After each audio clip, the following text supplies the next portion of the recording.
It is true. And also, I think I know where he's going to go with this, which is, so yes, I wait for it. I'm waiting. The brain train is working. Hold on, let me take a sip of Diet Harris Teeter. There it is. Springlock suits.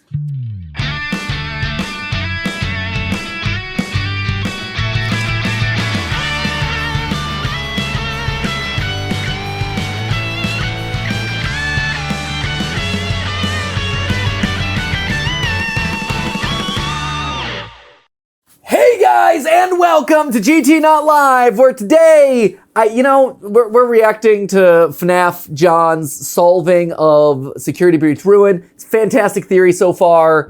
Really, really solid. Absolutely. Are you being facetious? No, it is. Oh, you just seemed very... Sorry, I didn't mean to. No, I'm absolutely. Absolutely. Okay. I was just being the good Midwestern that I am. Oh, absolutely. Sure, you betcha. Great, thank you so much. So, no time for that now. No time for pleasantries. There is no time for Midwestern pleasantries. Get out of here. This is what I want to talk about, because we're going to talk about the John's FNAF theory. I think it's really solid. I love where he's going with it. I'm curious how he's going to conclude the whole thing. True to form, it is a 16-minute video that we've made into 2 multi-hour discussions. But I'm assuming he's not going to talk about this, and I want to bring this up at the very top of one of these episodes, because I need the collective hive mind of the internet to help me solve this. Everyone's focused on, is Gregory good or evil? And what is the mimic? We all know what that is. What's the true ending of Security Breach? This and this. I get it. And those are the very surface level questions and concerns. This is the code that I want to know. So throughout Ruin, there are 2 areas that have these tally marks. And one of them, and there might be more. I could be completely mistaken, but there's 2 definitely that I know about that are very pronounced and very prominent. One is, in our playthrough, it's this weird baby room.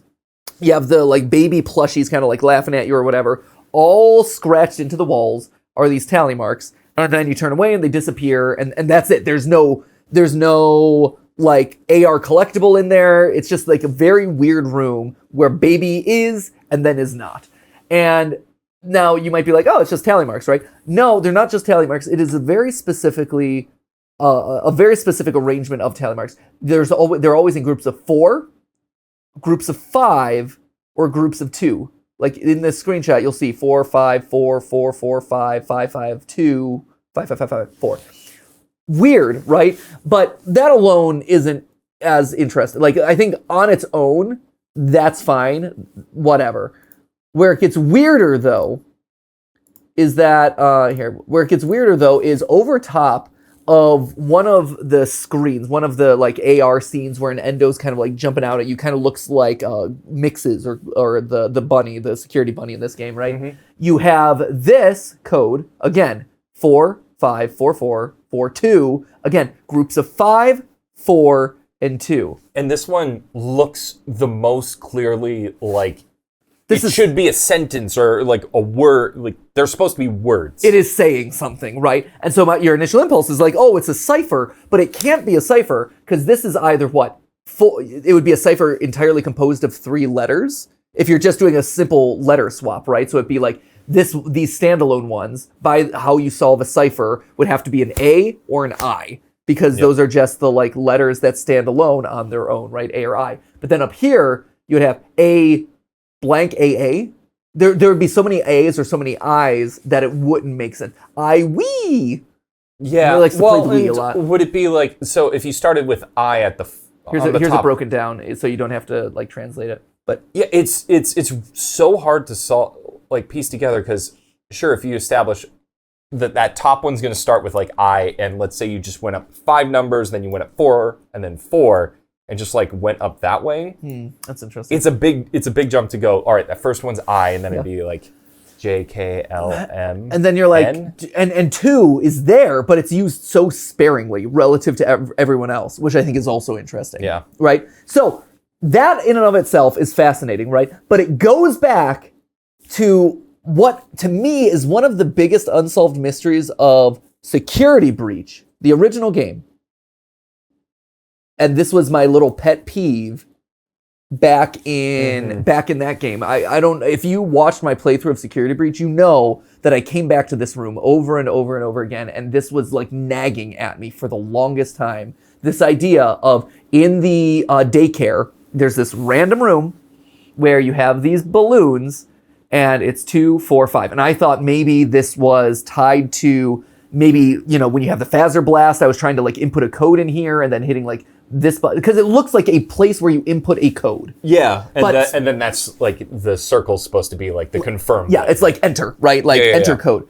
And I was convinced that it had to do with Monty Gator Golf, and it's not, you know, 9 holes or whatever. And if you go back to Monty Gator Golf, at the end of that course, there's a random string of numbers on hole 9 of Security Breaches, Monty Gator Golf. Random string of numbers in balloons in the background of hole 9 that never led anywhere, at least as far as I could tell. Never. And I'm like, oh, what if you put it into the game? What if that's the scores you put into the game? Or is that the numbers that you get? Whatever. Nothing ever led to anything. But that number code was so intentional and so obviously a clue to something, and maybe it never got realized. Maybe it's something that got cut, similar to Balloon Boy's Balloon World or whatever. Yeah. I don't know, but it's there, and it's been nagging me ever since, and it's been driving me nuts. I thought it was probably tied to this because you had numbered balloons there, you have numbered balloons here. But here again, you have the call out of 2, 4, and 5. So for 2 games now, there is something about these numbers that they're, and this is very clearly a message. It is written out like a message. I don't know what it is. And you can't do it off of just a pure substitution cipher.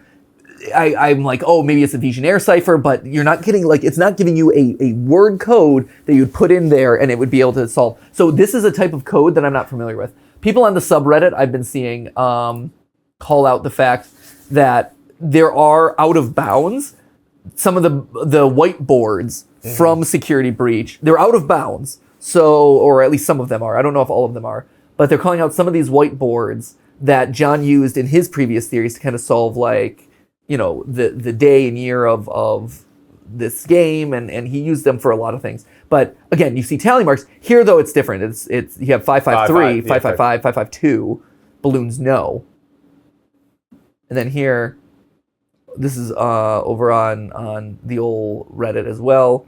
You've got another one where these were also out of bounds, but you got 553, 4, 551, 552. So it's slightly different, but balloons, yes. Balloons, yes, for different rooms. Room 5, balloons, no. I don't know. I don't know what it means. Yep. But it's there. It is clearly a mystery or a code that they're continuing to seed out to us in rooms that relate to baby, sister location, you know, something. But this has a lot of the trappings of the wall code that was in Security Breach with the shapes and everything. Yeah. But this is harder. And just like the wall code revealed a lot about what we eventually figured out. It's like, oh, this is speaking to Gregory in some way. This feels intentional, and I don't know what it is. And it feels like this is, like, sure, there are all these mysteries that you can put together about this game. This feels like a big one because it's so, it's behind a puzzle that is so difficult to solve. Yeah.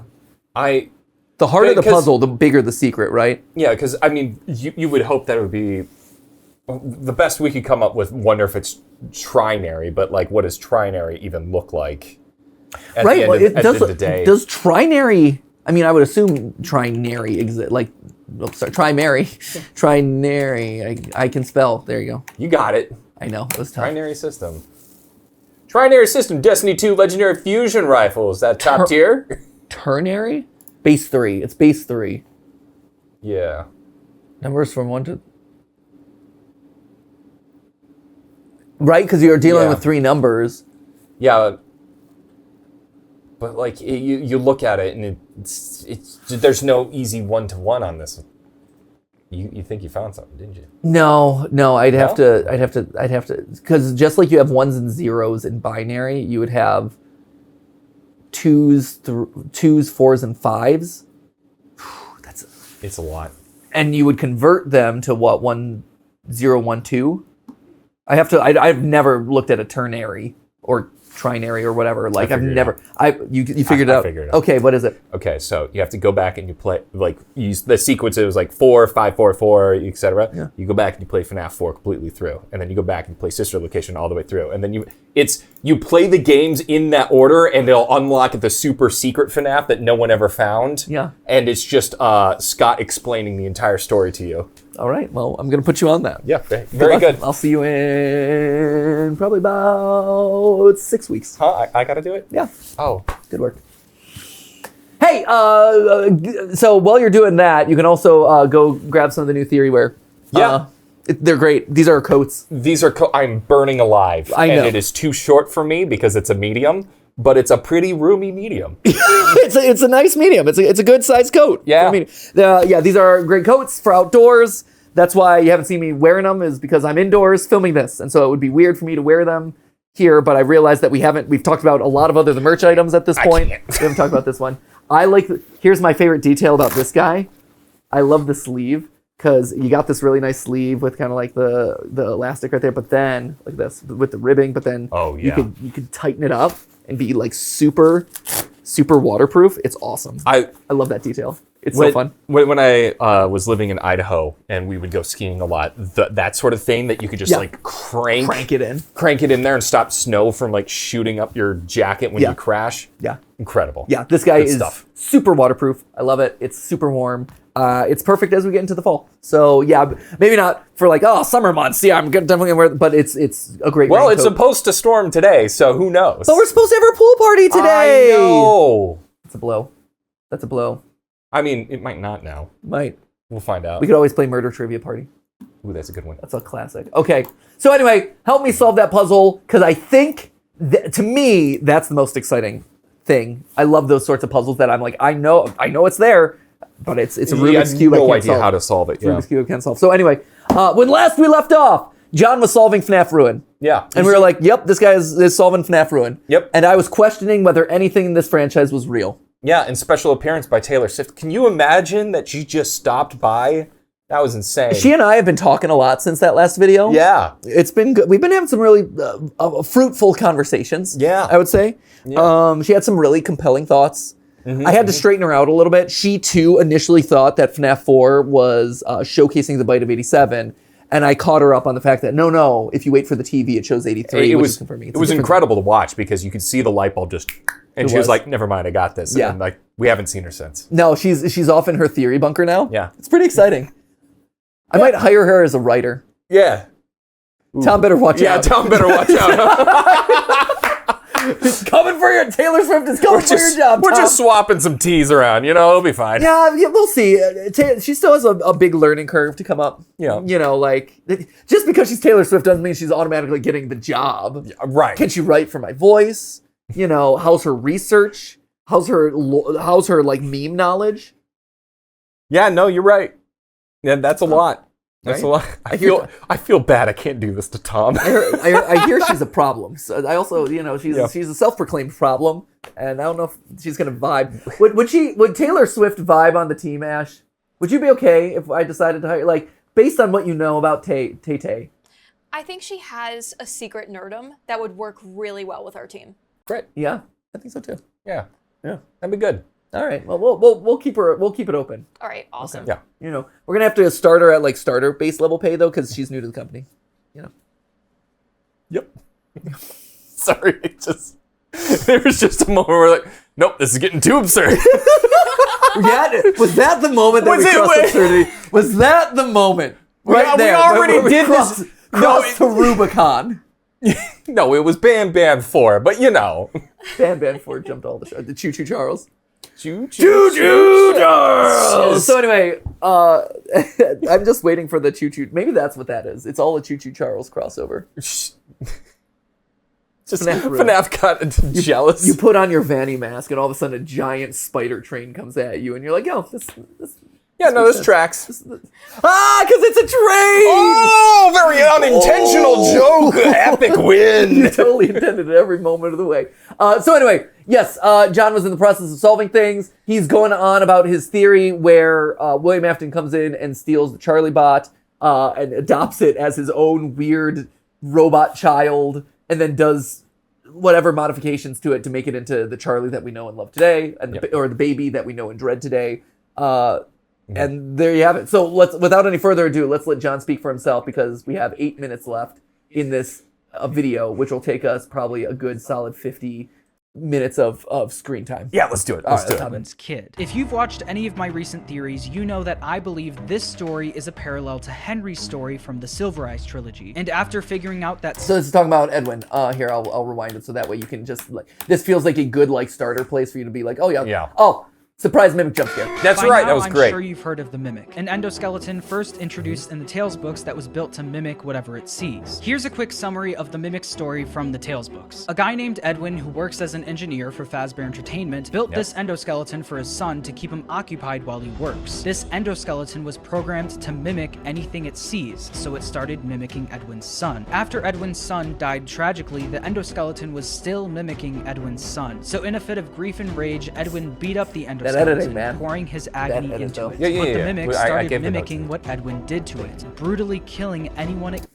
Here's a question, and this is a question that I've been having since the moment I saw the Mimic in the game, and staring at his model just drives it further home. What is the flap of hair? He's got the Mimic has two You're right. The Mimic has these two weird details. And again, in these games, right, you got to look at the small things. And he's got this weird flop of hair, black hair, and he's got this weird little chunk of meat flesh, weird just little chunk of the fat chunk or of cheek. whatever. It's just cheek. A little cheeky bone, Chicken bone. chicken. So what is it? What do you think? I mean, if I were to just throw something out, Yeah, throw it out. I do think there was potentially a point in time where the Mimic was like parading around as a person. I mean, that's like Occam's razor, like easiest solution. Occam's razor. I've done that so many times. Occam's razor. Yeah, watch out! The Joker's got a hold of a sharp object. Yeah, sorry. Whatever. Batman reference. I can't, like, there's certain words in my vocabulary now I can't say, but you know, easiest razor. Yeah. Occam's razor. Yeah. The easiest solution is the solution, and that seems to be the easy one to do. But also, what character has had black hair in the franchise? Right, so it would be black stringy hair, and a cheek. So the cheek's not really helping us. What human character has a cheek? It's so rare to find cheeks these days. I distinctive cheek.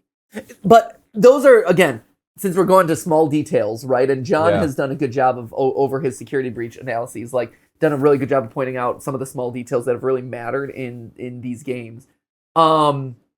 This idea of, like, this is a very important character. It's obviously designed in a way that, similar to what the books describe it as, it's old, simplistic. The original Mimic in the books was designed using parts of an old, like, machine loom, old machine parts from a factory. So it was not originally designed to be a humanoid, or like it wasn't designed from like parts destined for humanoid use, right? It was him tearing off like pistons and tubes and things to cobble together into this. And you see how rudimentary this all is.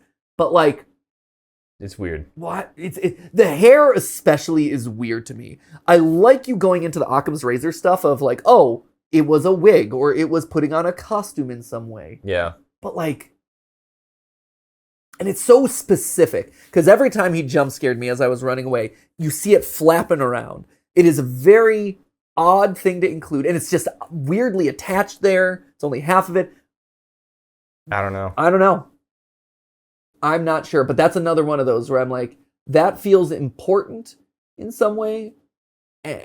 Cobbled together. I think you're right. I think it might show that it's trying to disguise itself as a human, maybe. Yeah. You know, to escape, like, oh, I see a human with bits that flap on its head and bits over here and over here. So let me see if I can manufacture that, or I as a robot do that sort of thing. I'm not sure. Yeah. But it is interesting. Came into contact with. The main way it would do this is by putting on random mascot costumes and then ripping off people's limbs. Those are This severed limbs, by the way. endoskeleton was Yeah. still mimicking Edwin's kid, but it was also murdering people at the same time. So on it was YouTube safe. basically an evil robot Detachable version limbs. of Edwin's kid. If you've watched any of my Now recent we're caught theories, you know that I believe this story is a parallel to Henry's story from the Silver Eyes trilogy. And after figuring out that Scott is using the Silver Eyes trilogy as heavy inspiration for the games, that belief has only been strengthened. In the Silver Eyes, Henry built a robot that mimics his daughter Charlie. Henry then poured his agony into the robot and left it behind, only for William to steal it and turn it into what we now know as Baby. Baby was now an evil robot version of Henry's kid, just like the mimic. So real quick, this is another thing that's always kind of confusing. You don't see it as much in this shot. Mm-hmm. Why do William and Henry look so much alike?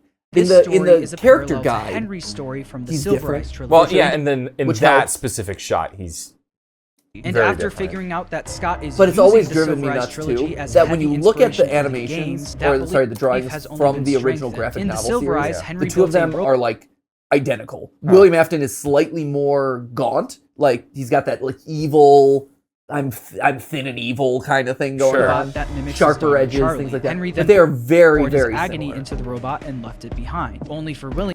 Like, yeah, it's same color mean- hair and I mean, even here, you can see it like Henry built a in two robot very that mimics different his daughter, shots. Charlie. Henry then poured his agony into the robot and left it behind, only for William to steal yeah, you're right. They share a lot of similarities in a way that I'm like, it and turn it why into would they just be designed so similar? what we now Maybe it's know as Baby. artistic Baby was choice, now I don't an evil robot version of Henry's kid, just like the mimic. And I think a very similar version of this story happened in the games as well. I think Henry built this endoskeleton to mimic his daughter Charlie, but after Charlie's death, Henry left it behind, only for Afton to steal it and use it to help build what we now know as Baby. The main goal of Eleanor and Baby in the Silver Eyes trilogy was to look more human by stealing someone's identity.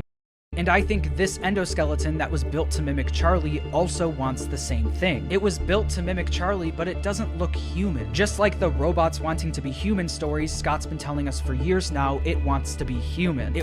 So here's going back to what we were talking about at the end of last time, and I think it piggybacks off of kind of what John's saying here, which is this idea of the repeating story or the cyclical story of these games. Yeah. You know, you have a robot, and if this mimic truly behaves like every other robot, or if this mimic behaves just like it does in the books, again, this goes back to the conversation that we started to have and was, you know, frustrating, I think, is are the games, is this the real life version of Ennard? You know, is... Right. Is that what, you know, Spaghetti Monster actually looks like? Exactly. You know, in a world where, hey, like John's calling out here, we're seeing a lot of we have an Edwin character and there's a Henry character that basically fill the same thing. You have a series where there's an underground bunker and shape-shifting robots and this and that, and you have this AI learning thing that's a conglomeration of a lot of things, just like you had with Ennard. To me, it's either retelling the same story, only this time they're doing it right, but like, that feels kind of cheap to just recycle the same story unless there's an intent to it, which then goes back to my assertion last time of that's why, and I hate to say it, but my gut keeps telling me that, and the more I think about it, the more my gut keeps telling me that this is the real story and that the games are fictionalized versions of what this is, which is, you know, hey, instead of having this weird AI robot conglomeration looking to disguise itself as a human and escape, let's fictionalize that for the games with a tangle of robot spaghetti where all the animatronics are mixed together with all these eyeballs and it jumps into human skin and escapes. Right, and if you look at the model, already you're seeing that it's got different parts from different animatronics, which was the whole thing about Ennard 2, was that it was a bunch of different parts from all the other animatronics fused into one. you can even go to Candy Cadet's story about 5 things merging into one. Right. Which 4 limbs and one torso and a head, so that's 6 or whatever. But I mean, nothing fits perfectly. I think you might jump the shark on that one, but Yeah. I mean, it is one of those things, right? You have what look to be like glam rock-esque fingers with the kind of pointy fingers that are specifically for playing guitar. You have these more rudimentary things. You have parts that are pulled. It seems like, and I'd have to go back and check, but it seems like you have parts that are pulled from different eras of animatronics. That's what I was thinking too, especially with the well, I guess it's right. The left leg looks very similar to Endo 2. Yeah, no, that one. This one looks similar to Endo 2. Because Endo 2 had a lot of those just like the. God, how do you describe it? They just had like the rings. The rings. They had the rings. The weird rings. And it's not perfect. But it's an updated design, right? Yeah, like, I mean it's what Scott always does. Yeah, it's similar enough that you're like, oh yeah, I could see the two of them, right? Yeah. There it is with kind of like the edges, and you have the same bolts up atop and whatever, right? Yeah. You have the glam rock, like the hand is very clearly a glam rock hand. Mm-hmm. You have maybe the rings, not so much here. What's Endo 1? Do you have any Endo 1 kind of parts? has the same thing going on too. Huh? I mean, Endo 1 was just a bunch of like very specific parts, but the head kind of looks like Endo 1. Totally. Oh wait, I spelled it. What is it? Eclipse. There it is, Eclipse, and it's. Wait, he's Eclipse now. Here's another fun one. Ready for this? No, but I never am. Oh god, I screwed that one up. Oh, fine. Let's do this. I don't know why I was doing that. There you go. Where am I going with this? Here we go. Oh, I can't zoom in, can I? No! Hit C full. Where's that at? There it is. Right, yeah. Got it. Their teeth are the same. That's weird, right? This whole time, Eclipse has been bothering me. Mm-hmm. Eclipse has been bothering me for a long time because he kind of drives me nuts. I'm like, why? Why is it so big? And in our previous theory, where we talked about this, it was because he shows this duality that's in the programming. I think that's part of it, for sure, that there are competing interests or AI or something existing in the same body. You know, you have a sliding spectrum of code all in there, and I think Eclipse was included in the game as from a storytelling standpoint to show the duality, like half good, half evil. But I think what's even more interesting, and what I think is even potentially frustrating, and goes again to what we were talking about last time with, why does Eclipse have so much merch that you can collect throughout the game? Yeah. Because he's more related to the Mimic than any of us would have expected. Look at the teeth. It's all in the teeth. It's the only design that we've ever seen in the franchise where each individual tooth is able to move and connected, as far as I know. And again, like, I could be wrong. I haven't done like the fullest of research on that, but it is something that I noticed and something that jumps out at me and does not remind me of anything else in this franchise. Do all the glam rock animatronics that we all fight against them, are they all supposed to show pieces that we see in the Mimic? Are all the glam rocks? Yeah. The head is from Eclipse. Sure. The claw arm, Monty. Sure. Okay. Is Freddy the right arm? Is Roxy the leg? Like, you kind of see what I'm getting at, like putting animatronics to each. That's interesting. Thing. Yeah, this looks like a Foxy foot and this looks like a Bonnie foot. Yeah. Because that definitely looks like a Bonnie foot. Yeah, right. It's absolutely a Bonnie foot. Or at least it looks like it should be. We're going back to counting toes. Counting the toes! These are all fan renders, all unfortunately. That's one of the tricks of doing like a quick Google image search. But, right, like that is very clearly a bunny paw, and this is very clearly a Foxy like run foot. Yeah, and then is the right arm Freddy, and so the thing to see here is that he's well, I mean, then that would just mean he's pulled these pieces from other, like, replacement endos. Right. Right? Unclear. Yeah, that is kind of the theme. It's unclear. I mean, that's the game. Welcome to the game. But yeah, I think the connection to Eclipse is really interesting. It shows that Eclipse is actually much older than almost anyone in the franchise. And at least, like, it's definitely taking him and like tying him to be an important piece. Yeah. Whereas, like, Balloon Boy's always been kind of a weird outlier in all of this sort of stuff.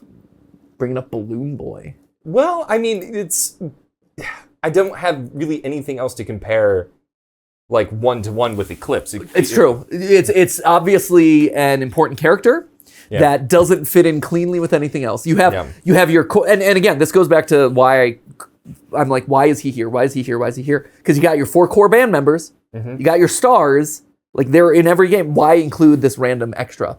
In this case, Balloon Boy, random extra. It's like, I have no explanation for you, so I'm just going to ignore you and all my considerations. Yeah, he's there. Yeah. We're just going to assume that he's there. It's fine. What does John have to say, though? What does John have to say? Wants to steal Cassie's identity. He wants to steal Cassie's identity. For years now, it wants to be human. It wants to steal Cassie's identity. Need more proof? Throughout Ruin, you can find these comics that Cassie reveals were drawn by Gregory. Yeah. These comics tell us that most of the endings that happened in Security Breach were not real and were just made up in Gregory's head, including the Burn Trap ending. During the Burn Trap ending of Security Breach, that is the most frustrating thing for me, is knowing that. Really? The most frustrating thing? Well, I was trying to take something away. Yeah. Like, I don't know. It just, the one cinematic ending is, they just went like, no. Mm-hmm. Stop that. Yeah. Why would you ever think that? Yeah, no. It's like, in which case, why didn't you just do comics for all of them? You mean the one cinematic ending that was also labeled the true ending in the game files? Yeah. No, why would you ever think that the thing labeled a true ending with the fully complete cinematic ending would be the true? Get out of here. It was obviously comic book ending number 6. This franchise is gaslighting me so hard. Yes. You're not wrong. No. Yes, it is. It is. That is correct. The whole thing. Mm-hmm. It's a toxic relationship. Absolutely. FNAF is a toxic relationship. I cry every night. Sends me to sleep and tells me I'm a good boy, but also punishes me. Says I did a good job today, but in the morning serves me gruel. It's like the yo-yo. It sends me back and forth, and then brings me up close and cuddles me, and then it sends me away. And it's like, no! Stop with the head games, FNAF! No! We see that Vanny was camping out down there helping. Oh, speaking of that ending, sorry. Yeah. I saw this one on Reddit, which I thought go to the Game Theory subreddit. It's amazing. We're in the top 1%. We're almost at 800,000K, which is great. Where is it? Oh, yep. Oh. I wore edible underwear for 48 hours. That is a thing that I chose for content on my channels. Oh man, that was fun to QC. Yes, I noticed this too. When I watched it the first time, I thought I'm like, that's odd. And then seeing people actively like set them side by side, it's like, oh, that's real weird. Yeah, no, and I had this discussion. Cutscenes are expensive, yo. Yeah, when I finished it, that's the exact conversation I had when I streamed it. Was just like, did they just reuse the animation? Like, I get it, man. Animation is expensive, but it's also knowing this franchise, it's so specific, and it's how, like, it can't not, right? It could be cost savings. Because it could be. I mean, guess what? Disney Animation Studios made a heck of a business off of reusing their same animation cells in movie after movie after movie. Well, yeah, and I mean, like, anime does the exact same, right. Like, course, especially the ones that are pumped out all the time. Like, it's a viable option as long as it's, like, getting the story across, but it's usually for, like, simple, like, walk shots, not an actual ending that you see, and that's the only right. And exactly, whoops, I don't know what this is. Funny flash game. A devilish hairdresser. Excellent. Well, we got somewhere, that's for sure. I'm glad when I type in YouTube, this is the autoplay that happens. Yeah, here we go. Thank you, lol me twice. Have some views. Lol me twice. Fool me once. Lol me once. Shame on you. Lol me twice. Shame on me. Okay, well, I didn't need to see that. I kind of want them side. Do we have a world where they're side by side? Oh, you're just showing me the whole thing. You just Okay, but...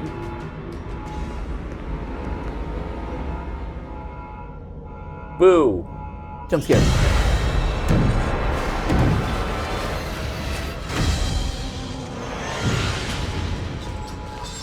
And then just dies. And then he did. Yeah, because...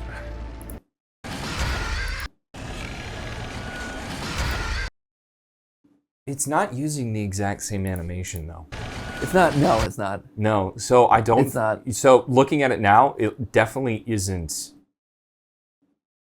It's definitely not just reused animation, or else it would look... Well, I mean, still could be, but I guess I'm less convinced that it is. Yeah. It is a very interesting similarity, though. Tell you what.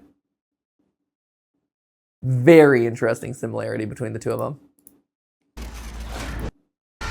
It's just proving that Burn Trap is the mimic. Got him. And that the Tangle It's a is... scooper. Except you see the Tangle elsewhere, so it can't be. Nope, it's a scoop. Nope, it's not. No, I'm sorry. Nope. Also, now that I'm focused on details about the endoskeletons, I'm noticing that even though this is Funtime Freddy's head, he's got an Endo 01 jaw. Oh, that's interesting. Right? Is that Endo 01 or Endo 02? But one of those two. It's not fun time is the point. It's certainly not a fun time. I think that's interesting.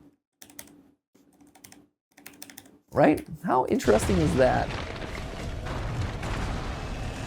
Why is the Tangle still in this game? That kind of frustrates me. See, it's like, for you, if you're frustrated by the fact that, like, they invalidated the true ending in the one cutscene, I think what's frustrating to me is I'm fine with them invalidating it, but for them to invalidate Burn Trap, but keep the Tangle / Blob. That's the Tangle's the new name for the Blob.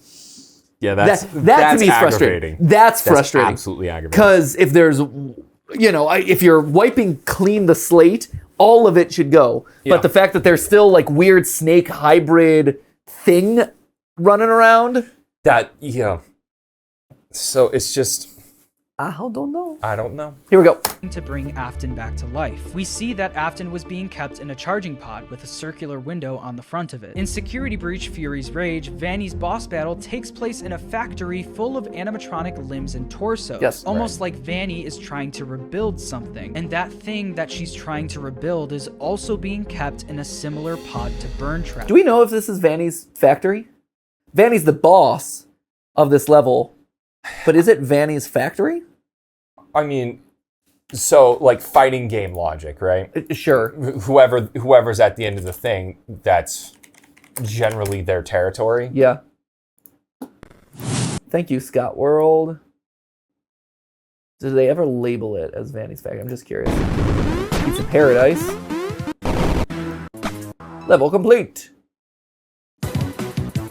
Level start. Level start. Okay. Also, you know how you were saying that Yeah. Afton and William look the same? Uh-huh. They also look the same as Scott in bed there. Whoa! That's true. That's true. So he might see himself very much as a duality. He is, maybe he's Eclipse. Maybe Scott is Henry William is represented through Eclipse. The duality of man. Yin and yang. The duality of man. What is a man? I hear he's a miserable little pile of secrets. But have at you. Oh, you didn't have to throw anything. God. No, leave me alone.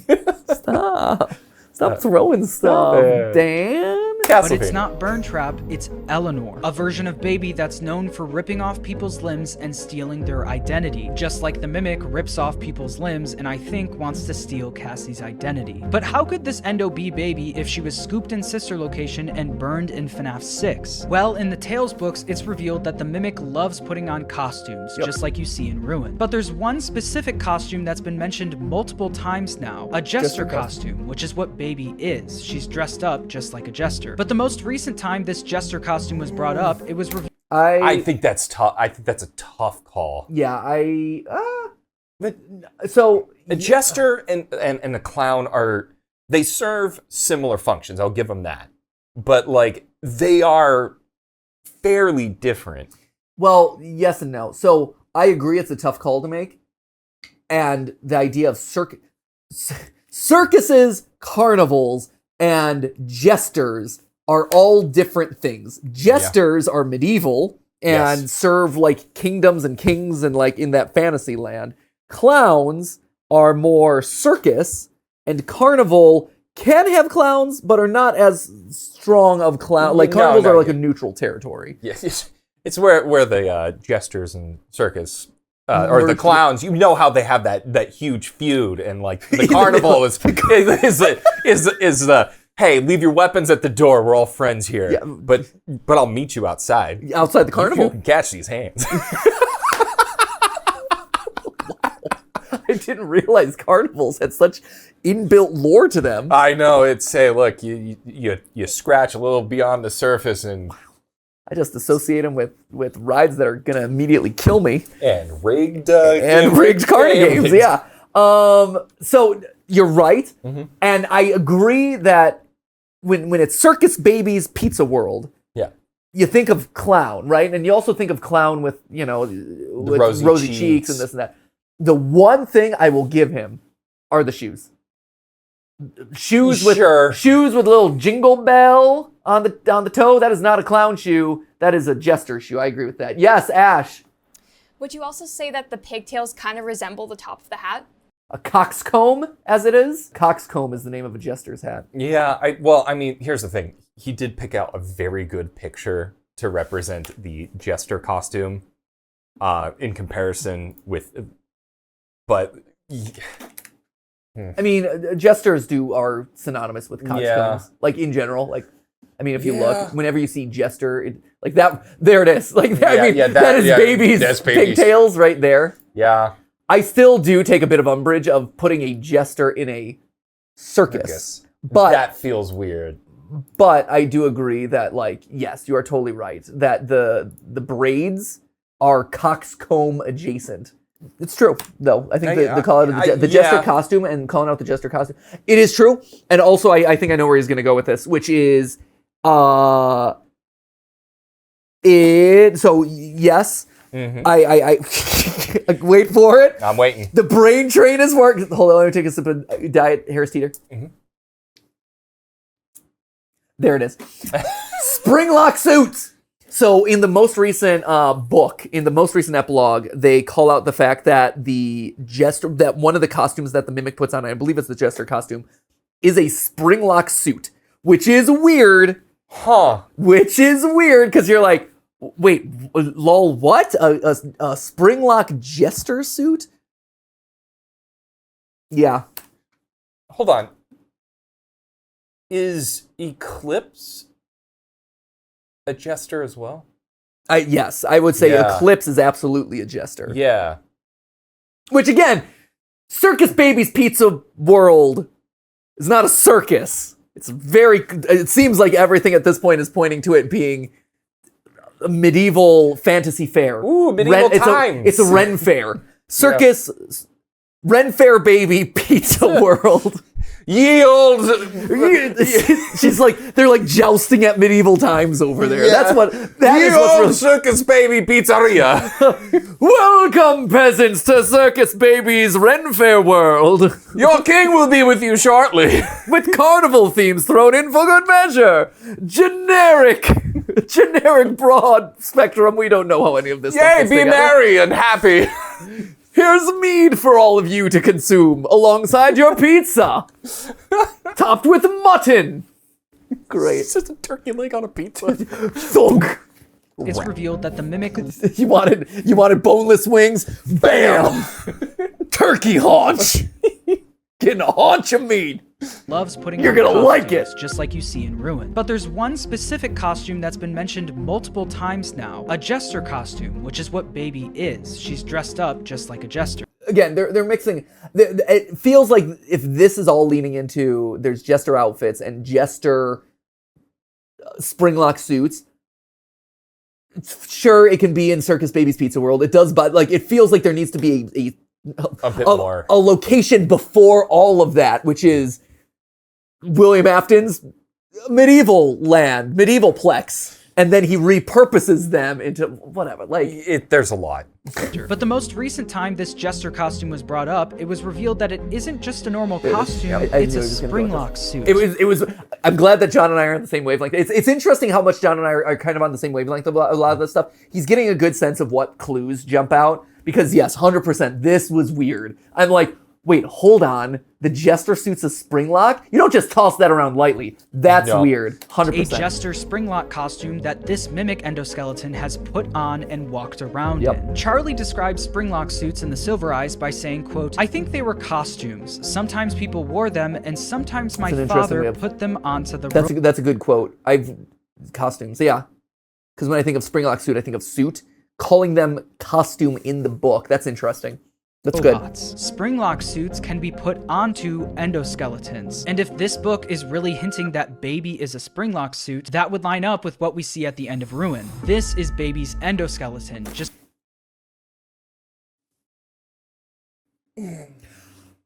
Huh.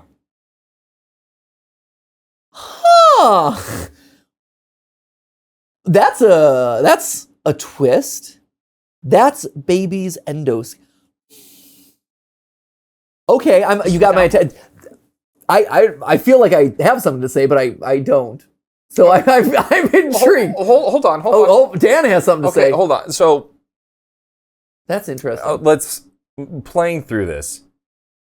FNAF 6, right? Yep. The four threats are Molten Freddy, which is entered. Sure. There's Scrap Baby. That is Baby, and then you have Afton, and then you have the puppet.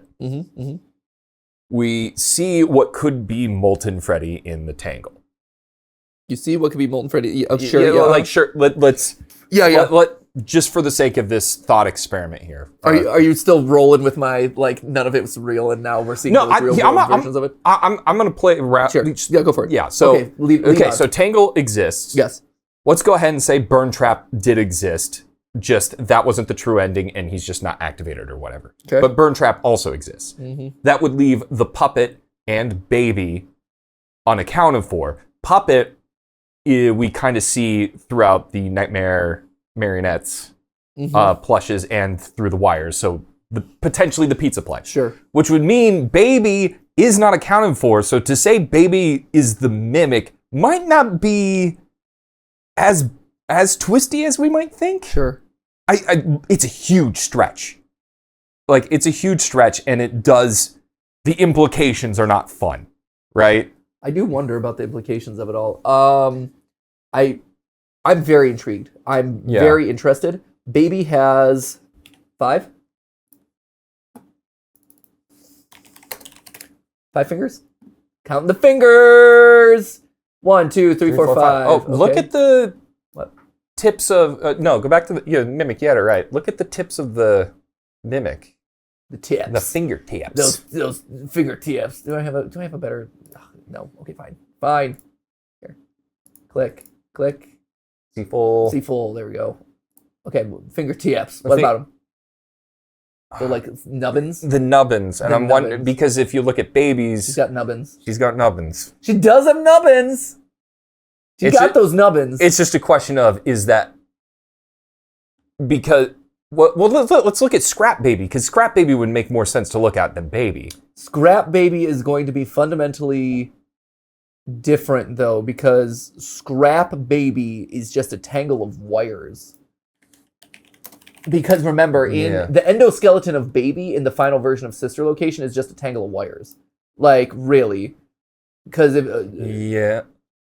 I mean, I only bring that up in the fact that that would have been the version that would have been burned and put underneath. No, it's immediately thrown out because of the claw. I mean, Well, no, maybe not. wait a minute here. But yeah, it is just a lot of... But look at the leg. Yeah, what about the leg? Talk to me about the leg, Dan. I mean, does it look similar to The leg of... the Mimic? I mean, No. I would say no. No, I would say no. I'll say yes to a lot of things in this franchise. I would say say no no, to that yeah. one. Yeah, okay. I guess that's what makes it hard, because then you do have to go with your idea with the fact that these are not, like, these are the actual representations of what happened. Like, Sister Location was also a story. So the one thing I would challenge, if this is Baby's endoskeleton, the feet I would challenge, right? Because you see it.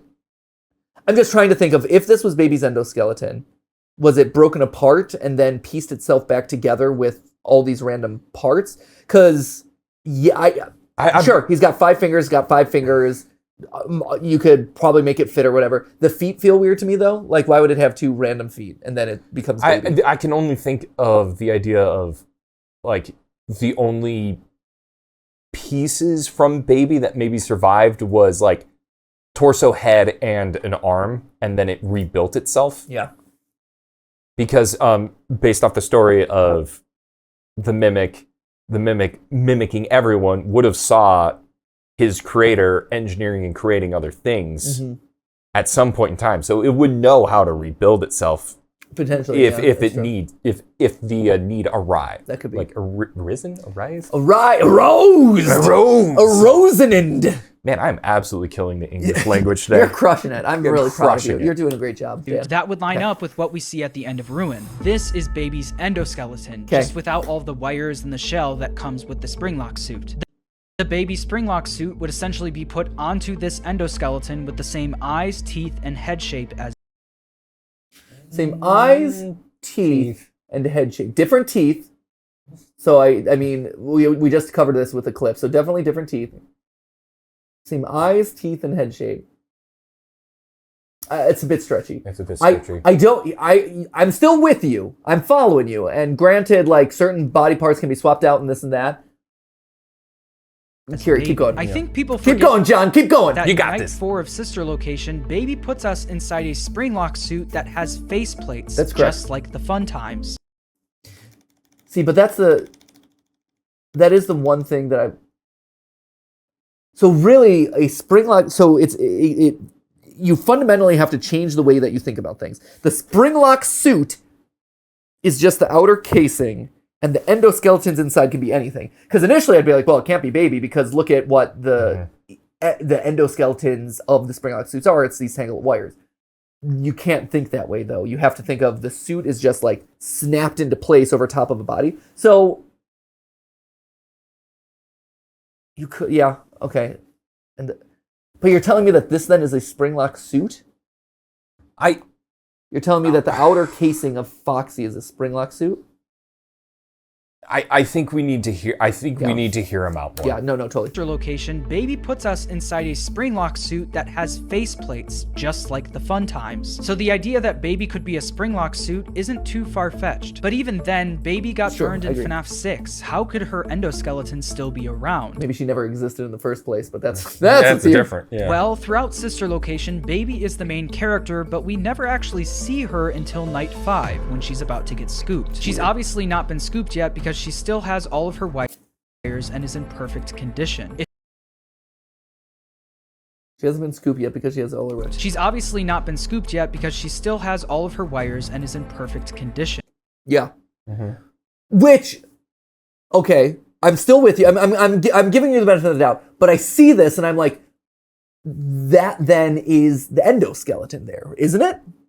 Yeah, that would imply that that's the endoskeleton. Because if in the I mean, maybe it's an earlier version of her like maybe the Mimic is an early version of her endoskeleton, but I see that right there, and I look at the design of Funtime Foxy that we just paused and looked at, and it's basically it's the same. It's that like weird snaky coil thing that game had for all the endoskeletons. So I see that detail and I'm like, oh, that is her endoskeleton inside the body. But if she was already scooped, those wires would be gone. But see, you can see like the making of like a face and things under there. Yeah. This has always been weird to me. Baby in sister location has always been weird to me. And it's always driven me nuts because she talks to you the whole time and you never see her. And the one time that you do see her, she is shut down. And that is so suspicious. And it's weird and I hate it. I've always hated it, that you never actually see her active as an animatronic. True. Has all of her wires and is in perfect condition. What I would say, though, is you would want to go back to the trailer. And here's the thing. Retcons can do anything for you. But and boy, are there so many retcons, potentially. No, there's only one, Dan. There's only one. Only one. But here, so like... But you see her with this, right? Oh, yeah. Doesn't her... Anger is restless. These trailers were so legit. Trailers were so good. FNAF trailers were awesome.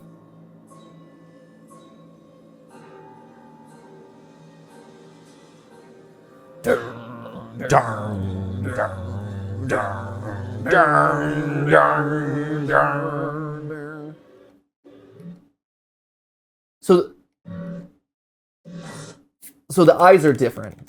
But again, maybe this is a quote-unquote new endoskeleton. But if it's the possessed endoskeleton, I don't think it works if you're using this stuff, right? I don't think, like, because for Baby to be possessed, it has to be the same endoskeleton, because it's attached, like the soul or the spirit or whatever is attaching to the endoskeleton. The endoskeleton here is different. The eye shape is different. You can see stuff that does not look Mimic-esque under there. But I'm still, here's the thing though. That's the original design. At this point, I'm willing to throw that stuff out because this is a new era of FNAF and we all know that this game is constantly coming up with like new angles. So let's keep going. If she was already scooped, those wires would be gone and her shell would be dismantled like we see with the other animatronics in the scooping room. But look at the way she's posed in this scene. She almost looks like the Golden Freddy suit. Oh, get out of here. It's not, get out of here. It's literally nearly an inverse. I mean, the only thing, not even. It's really one for one. They just changed what hand is holding the microphone. Like, look, the hand is, like, you could stick a microphone in that one and it's fine. Yeah. I guess you could, like, you inverted kind of the hand control. Is this Scott saving assets? See, that's another thing. That is as simple as just, like, pose onto this. Let's see, I'm making these games, like, one every 6 months. You know, I need to. He was really this was when he was pumping them out. I mean, this is slightly. He took a little bit longer of a hiatus before Sister Location. It was 1 through 3 that was super FNAF World in between. I mean, that's true. There was always something. Yeah, but you could see the endos. No, you could see. This gets into the idea of like you're right. Golden Freddy's a spring-lock suit. And I've always thought about like, oh, he doesn't have his endoskeleton, which is why. Go on, John. The scooping room. But look at the way she's posed in this scene. She almost looks like the Golden Freddy suit. There's nothing to hold her up. She's also missing her eyes and teeth. It is weird that she's missing her eyes and teeth. That is weird. You see stuff in there. Is that just the inside of the end? Like, is that just the inside of the suit then? It's weird because it kind of implies that the tentacles are also part of the spring lock suit as opposed to the endo. As in the endo, it's like the endo is encased in the tentacles, which is then encased in the shell. The tentacles, man. Yeah. I I don't know. But cables, wires, whatever. I agree. It is weird. Again, this has always bothered me. Why does she not have eyes in this? Why is she a deactivated skeleton here? Or a deactivated shelf? That is weird. The Golden Freddy suit. There's nothing to hold her up. She's also missing her eyes and teeth. She's missing her endoskeleton. She's posed like that because she's in suit mode. But if this endoskeleton wasn't in Baby during Sister Location, where was it? Well, one notable trait about the Mimic is that it messes with technology. Essentially, wherever it goes, it can turn off lights and intercept radio signals. Correct. Like it does to... Which does inconsistently at best, let's say. Like, I know that he's using the example of the flashlight, and I think we used the example of the flashlight in our episode too, because it it's the strongest thing you got, but then you get chased by the mimic through a bunch of tunnels that have lighting. Like Yeah. you know, all the lights are working in that tunnel, so you can't really, you know, and we were able And to. I'm pretty sure you can turn your flashlight back on at that point. Yeah, it's one of those. Yeah, it's one of those things where it is very inconsistent in its execution on that. But yes, that is one of the established properties of the mimic. So I agree. Lure Cassie in Ruin. In Sister Location, it's our job to check on the animatronics and see if they're on stage. With Ballora and Foxy, even if they're not behind the glass, we can still see their stages. But when we get to Baby's room and we turn on the lights, we see nothing. Also, as the nights go on, That was, again, that drove me nuts. I thought that was just, again, it could be for lore purposes, or it could be, I thought Scott went on record and said like he just ran out of time or something like that. Maybe I'm wrong. I thought I saw somewhere though where it was like, I planned for more on those opening nights, but Whoopsie daisies. time is tricky. Baby's room is the only room where the controlled shocks just straight up stop working. It is weird. Oh, Circus Baby, we aren't here to play hide and seek. Let's encourage Baby to come out of hiding with a controlled shock. I think it's possible that the mimic endo that was once in Baby is now being held in this room, the circus gallery. Need more proof? It's a pretty popular theory at this point that the pizzeria Henry uses in FNAF 6 was also Fredbear's Family Diner. People say this because the secret images of the alleyway in FNAF 6 look similar to the alley where Charlie was killed. Also, the gameplay of FNAF 6 is literally about upgrading an old pizzeria. There's the guy. Let's do another Daco collab. Can I eat another egg, Ash? I need more eggs in my life, more protein. Charlie was killed. Also, the gameplay of FNAF 6 is literally about upgrading an old pizzeria and turning it into what we see in Security Breach. Now in Ruin, we see a cutout of Fredbear directly under the FNAF 6 pizzeria, which only strengthens the theory that they're the same building. We see a cut. That they're the same building, or that they're built on top of each other? That's a big question, because, man, they really love building things on top of things. Man. Well, I mean, when you gotta... Land is expensive, Dan. I don't know agree. if you're aware, but land is expensive. Oh, yeah, no, I get it. And so if all of a sudden your restaurant franchise is being dragged into public consciousness, you gotta knock that puppy down, then build brand... You gotta still use that land, build on top. Yeah. Up, more murdered kids. Yeah, but knock it down. Build on top. See, the thing is... And then on top again. Always on top. Keep knocking them down. But it always looks like they never, like, knock it down. They're just like, do you know what? Let's just build, like, a bigger foundation, just cover it up. Yeah, it's true, actually. Oh, you know what? Let's get an even bigger foundation. All right, build the platform where the new one's going to be built. Fill it up with dirt. No, back in the dirt. Was it like, did the first one start in, like, a sinkhole? And then they're like, we can get this better. Let's even it out a bit. The construction is tough, man. You Yeah. know? And What we do I just know? Yeah. reused and upgraded the building he already owns. Why is this important, you ask? Because on the map in Sister Location, we can see Fredbear's Family Diner, connected right to Baby's room. That is, yeah. That's a great point and is very strange. 100%. Sister Location, we can see Fredbear's Family Diner, connected right to Baby's room. Okay, sorry. I'm gonna need a little bit of clarification. Sure. Why is that Freddy Fazbear's Diner? So this is the FNAF 4 map.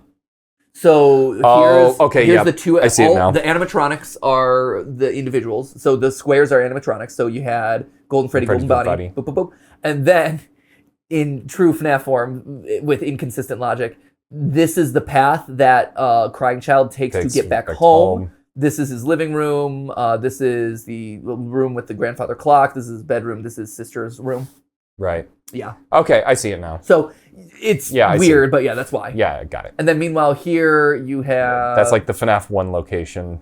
This is all FNAF 4. This is FNAF 4 bedroom sequence, which is... I see it. Here's the closet. Here's the kitchen, I believe, and then here's the hallways, and then this is the... the...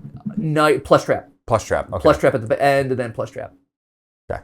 All connected to Sister Location. Got it. We didn't really talk about that in our theories, and so I was just like, huh. All right. Right. Yeah. Created the building he already owns. Why is this important, you ask? Because on the map in Sister Location, we can see Fredbear's Family Diner, connected right to Baby's room. the circus gallery, the same room that I believe the Mimic was being held in. This explains why we find the Mimic trapped in this specific area. It was being held in this part of the sister location bunker, forced to wander between Fredbear's and Baby's room. But she's found in the alleyway. Who? Scrap Baby, right? You're talking Scrap Baby, which again, I like. I think what you have to assume is that there might have been multiple endoskeletons. Yeah. Because this is not the tangle of wires. That would be Baby. It would be this other thing. And it would have been possessed in this and that. I think, again, this all seems to indicate, like, to me, that all the games are just games inspired by real events. And these are there are real events. Yeah. I think this room specifically was trying to remind us that Scrap Baby and the original Baby are two separate things. Scrap Baby was Elizabeth with green eyes. The tangle of wires and the shell that belonged to the Springlock costume itself that eventually got scooped and turned into Scrap Baby. But the robot that was inside Baby, the Mimic Endo, is its own thing, separate from Elizabeth, represented by the blue eyes. I think... That's interesting.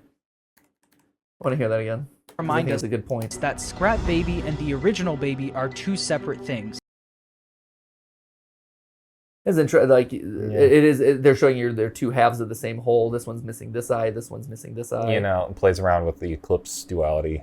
Right. It's all. It's constantly this duality of good versus evil, and like two halves of the same entity. Keeps going with it. Scrap Baby was Elizabeth with green eyes. The tangle of wires and the shell that belonged to the Springlock costume itself that eventually got scooped and turned into Scrap Baby. But the robot that was inside Baby, the Mimic Endo, is its own thing, separate from Elizabeth, represented by the blue eyes. I think it's important to say that this Endo has obviously swapped out a lot of its parts over time, and can also shapeshift to literally fit itself into any costume in the books. So if some physical features and the scale of the Mimic don't 100% match, the Endo can literally shapeshift. I don't know what to tell you. Yeah, so it's made these mascot costumes. Well, like I said before, these mascot costumes were first introduced in the Twisted Ones to foreshadow Circus Baby's Pizza World. We even get a description that sounds just like one of the costumes we see in Ruin. One of the costumes was, quote, a massive contorted bird-like creature with a wide curved beak. Okay. Yeah, I could go with that. I mean, contorted bird-like creature with a wide, sure. These costumes were meant to foreshadow Circus Babies, and Circus Babies was definitely a William Afton thing, so they could be made by William. I mean, the Mushroom Cave was revealed to be William's secret bunker in the Twisted Ones, so that would make sense. But in the fourth closet, Charlie finds a book in Henry's workshop. This book was about the history of the traveling carnival and of the circus. The books are interesting, and we talked last time about how there's so much backstory and so many books at this point to keep track of. Yeah. That it's really hard to go back. And the frustrating thing is, and I think John gets this, like for visual purposes, it's easy to show the graphic novels because the graphic novels have a lot of good, they work well for video. Yeah. You're able to see a lot of details that only get described in the books, or maybe don't even get described at all, but you're getting context, right? Yeah. But in the books, there's a lot more narration and a lot more detail written into the world. And each of the three books seeds in so many random lines that when I first read through the books, it was like, that's a clue, that's a clue, that's a clue. And you look back to the theories that we did on that original trilogy, you're like, oh yeah, they talk about the weird scrape marks on the ground of this thing, and nothing ever comes of it. It doesn't go anywhere. It's just a random detail that the books decide. Like in Henry's garage, there are scrape marks on the ground, you know, from pushing, or like, oh, I wish I had the right screwdriver to open these screws, but I don't. It's mystery. Like there seems to be a trap door here or whatever. A lot of things that, and so really what we should all collectively do as a FNAF theorist community is go back and read the Silver Eyes and Twisted Ones, the full novel versions again. Okay. Yeah, okay. Because I love when games give me homework. it is. It gives you homework. Because, like, even back when I predicted that Charlie was going to be a robot, or that Charlie was a robot before the fourth closet launched, because in Twisted Ones, they make mention of oh, just human arms and legs flopping around this pizzeria. You know, like, oh, she was suddenly surrounded by these random floating human arms and legs. And I'm like, robots, human robots. And then Charlie was that.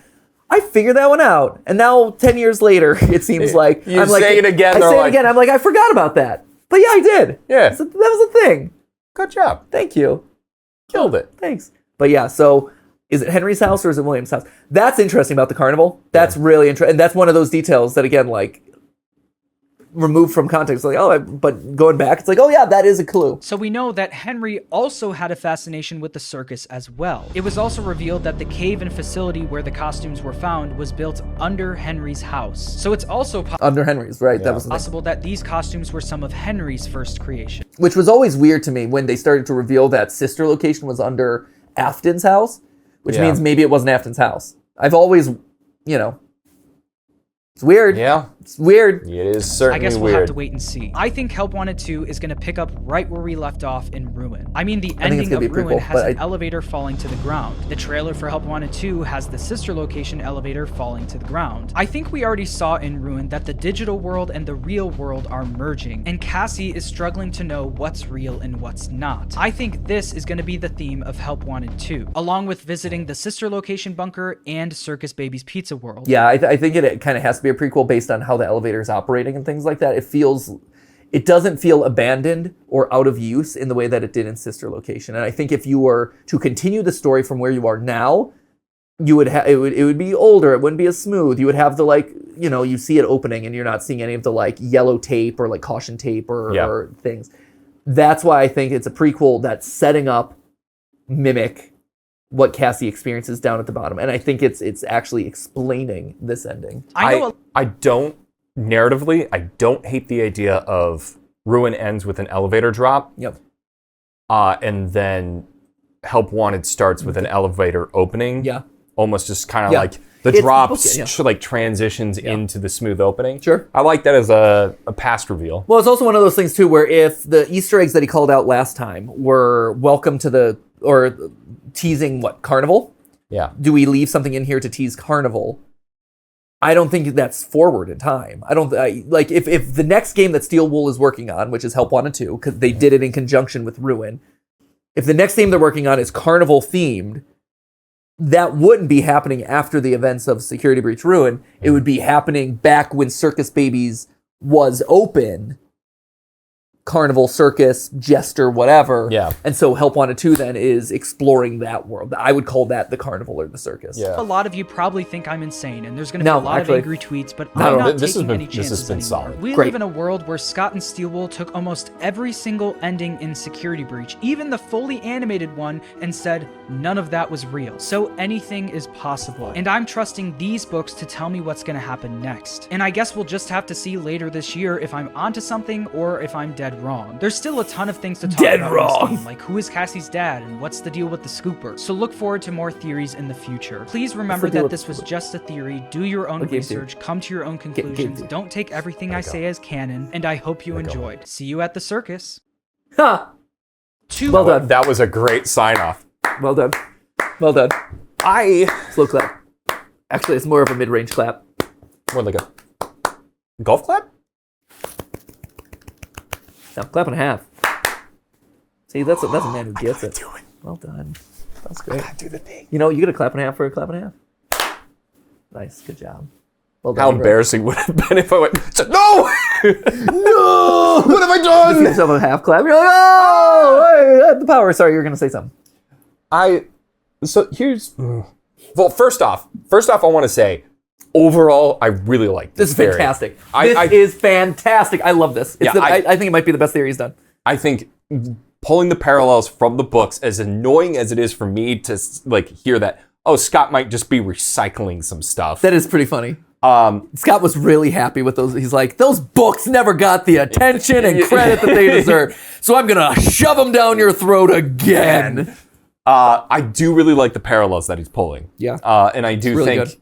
I do think that the idea of the third book also dictating what might happen in Help Wanted 2, of course we're not going to know until that comes Right, out. of But course. I do think, as far as like maybe what we should prepare ourselves for, Yeah. I like how that hits. And also, you mentioned last time, like, oh, wouldn't you do it as a trilogy around Security Breach, right? Yeah. But it kind of is, because Steel Wool is doing, like, they're responsible for all those games. Yeah. It is coming out very closely after the release of the last DLC, and it does feel very intentionally packaged together in a way that a lot of other games in the franchise have not felt. Yeah. So, to me, instead of calling it Ruin 2 or new DLC or whatever, it's, hey, here's the new game. It's Help Wanted 2, but it's all part of that, like you said, that trilogy. Yeah. It's good. There was one thing that I was just kind of like mulling over between when we recorded and a little bit into this about, like, we're always saying that Edwin is, if he's paralleling someone, he's paralleling Henry. Yeah. And this is the thing, is I know that this is probably 100%, like, I would say 99.99% just wrong. Yeah. But wonder if it is something that Edwin is more going to end up being a parallel to Cassie's dad, who was also a Fazbear engineer. Interesting. I hadn't thought about that. Yeah. I only say this in that it works so good in a vacuum, right? Just like any FNAF story is like, hey, first 3 games work really great in a vacuum. But if we were to take Security Breach and only the Tales from the Pizzaplex stories and say, like, these only relate to each other in some way, then right now Edwin feels like more like a parallel for what we might learn from Cassie's dad. But the thing is, Edwin's kid dies. Yep. And that throws a big, like, wrench right into any parallels there. Because now it's not quite matching up. But, you know, when Help Wanted 2 drops and you're all like, wow, Edwin was more like Cassie's dad, you'll know where it was said first, right here on this couch. Is there only an Edwin? Again, if we're tossing out crazy theories. Yeah. We're tossing out crazy theories. I love crazy theories. Let's get Twitter real mad at us. I don't think that it's possible to get Twitter more mad at me. Yeah. Is there a world where it's only Edwin, and that's only ever been Edwin, and that Edwin is William Afton and Henry? If all of this is about duality, sun and moon, good and evil, Henry and William looking real similar in the books. Right. Real similar, both of them being animatronics geniuses to some extent, et cetera, et cetera. You know, William opened Circus Babies, but Henry is the one who created Circus Baby, Circus Baby or whatever. Is it all... are the games breaking them up into 2 characters, but in this new retelling, this real-life retelling, it's always been Edwin. And it's all his story. He loses a kid, he builds a evil robot version of the kid or whatever, and, because again, like I pointed out last time, in the books, there's an Edwin, there's a Henry parallel, or some equivalent there. Yep. There is not a William. There is not the business half. He's bought out by Fazbear, but at this point, we have not met who the owner of Fazbear was. There's just the one higher up, right? But they make it clear that he came in later. Yeah.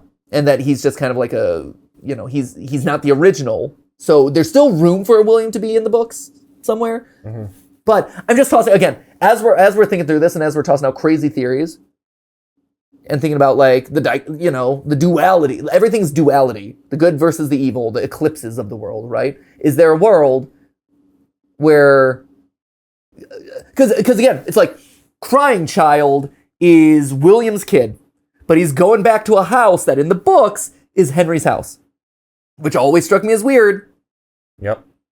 And it's connected to the Circus Babies, which we know is William's project. Circus Babies Pizza World and the whole, like, that was William's thing. So either Henry was a part of it, or, like, the ownership structure and the reality of, like, it's very strange. That's always bothered me with, like, William versus Henry, because it really feels like in the books, their dynamic is a certain way, and then you go to the games, and it seems like their roles flop. It does feel like they flip-flop. Yeah, randomly. And without any, like, and no context or anything. It's just like, oh no, so and so was the genius in this universe and all that sort of stuff. Or they're like both geniuses at certain points, but then William is the businessman, but then it's inconsistent. So anyway, William Afton never existed. There it is. That's a game theory title that I'm sure will make the internet really happy. Look, at this point in time, let's just get rid of him. Let's just if we eat him, it makes things just a little cleaner. It was Henry the whole time. You know? I got you. Do what? Let's just yeet Freddy too. There was never a Freddy. There was never a Freddy. It was all Circus Baby's Pizza World. That's the franchise. The twist is every Freddy, every Foxy, every Bonnie, they're all baby. He was the mimic the whole time. He was a mimic the whole time. He's just running real fast, just like you check security camera 3 and then go to the main stage. What is it? Turtles all the way down? It's babies all the way down. Babies all the way down. So anyway, that is the controversial opinion. It's not opinion. It's just pure speculation that I'm tossing out there. I feel like in this franchise you can make up anything, and it's like, yeah, okay, I can see that. Or you can twist here's like 6 pieces of evidence, and just ignore these pieces. Hey, great theory from John. Great theory from John. Crazy stuff from us. Great theory from John. An amazing video for you. Wow. Way to bring that one home. Yeah. That was nice. Yeah. That was great. And you know what? In the end, it's important to remember. Yeah. It wasn't a live stream. What? But it was a video. Huh? Video for them. See ya.